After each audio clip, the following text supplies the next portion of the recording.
that the Democrats want to change it every time they have an issue that might benefit them. Where are we in Congress? Do you think that someone on the Democrat side, perhaps a West Virginia senator, might not vote for this since it's dead on arrival? Yeah, I think so. I think Senator Joe Manchin has said very clearly on many occasions that he is not in favor of busting up the filibuster, because he knows very well that eventually he'll find himself on the minority, and the filibuster is really the one way to kind of moderate the Senate. The House is going to go with whoever wins the majority, but the Senate is the place where laws are kind of moderated. And thank God for Joe Manchin. A lot of the stuff that the Democrats have tried to push forward, like the Build Back Better and all that, because he held strong, that wasn't pushed through. So I would think that the same would hold true for this abortion, trying to overturn the ruling by executive or legislative action. So we'll see what happens with Manchin, but I think he's pretty much in favor, and stated so, that he's pretty much in favor of keeping the filibuster. How do you feel about President Biden criticizing the Supreme Court when he was overseas yesterday? There was a time when presidents didn't do that, but it seems like that time is now over. No. Look, President Biden is unhinged, and he should not have done that. This is the third branch of government. It's a co-equal branch of government. They did what they thought they had to do. I applaud their decision. It goes back to the states. It goes back into the hands of the people. It should have been a political decision, not a judicial decision 50 years ago. So I applaud what they did.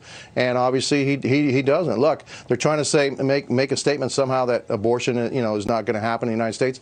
Certain states have, basically abortion on demand. That's still the law of the land today. And so it's up to the states, it's up to the people in those states to decide how that's going to play out in their particular state, and rightly so. I think the Supreme Court was right on in that decision. Well, sticking with the topic of the Supreme Court, they're drawing the ire of Democrats in a lot of ways. The Democrat Senate Majority Leader Chuck Schumer had his own meltdown yesterday, saying this MAGA regressive extremist Supreme Court is intent on setting America back decades, if not centuries. The extremist MAGA court's ruling today in West Virginia versus EPA will cause more needless deaths. This is in response to a ruling against the EPA, as you saw. How many people have died from pollution? Do we have a number on that? Do you need to have congressional hearings on how the EPA is saving lives that way?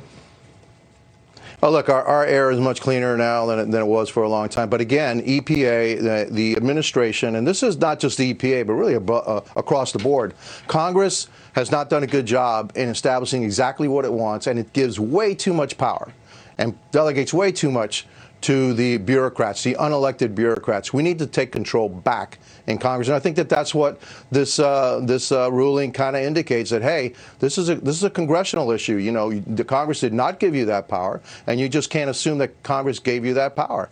And look, a great example, will be what we have to do with the decision, with remain in Mexico, right?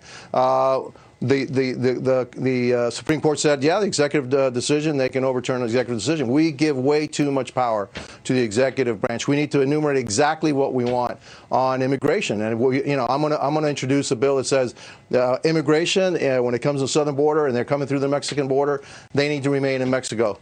And there's no ifs, ands, or buts about it, and that's going to be the law of the land. That's what we should be doing in Congress. We've given up way too much power to the executive branch and to the unelected bureaucrats. Interesting there, and we'll see if there is a shift in power come November, and then in 2024 that bill that you're introducing may end up becoming law. We'll have to wait and see on that. Something that we've been talking about all morning long is what's going on at airports, the delays and the cancellations. You're on the Transportation and Infrastructure Committee, so what is going on here? What needs to happen to fix this, and how much longer is all of these cancellations going to be taking place?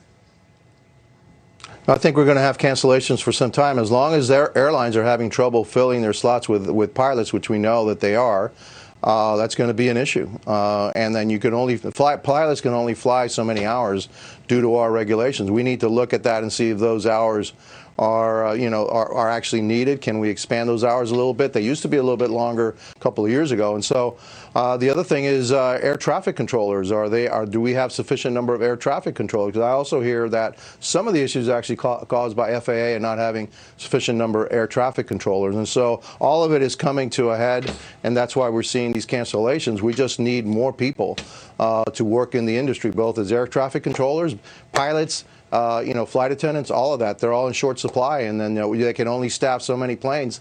That's what you're seeing. The airlines have to, hire more people and all that. But you know what? This is something that's happening across the nation. All different types of industries, all different types of jobs. People are looking for people to work. I think we have something like 10 million job openings right now in the United States. Where did they all go? I don't know. I don't know where all these folks went after the pandemic, but it's a shortage everywhere.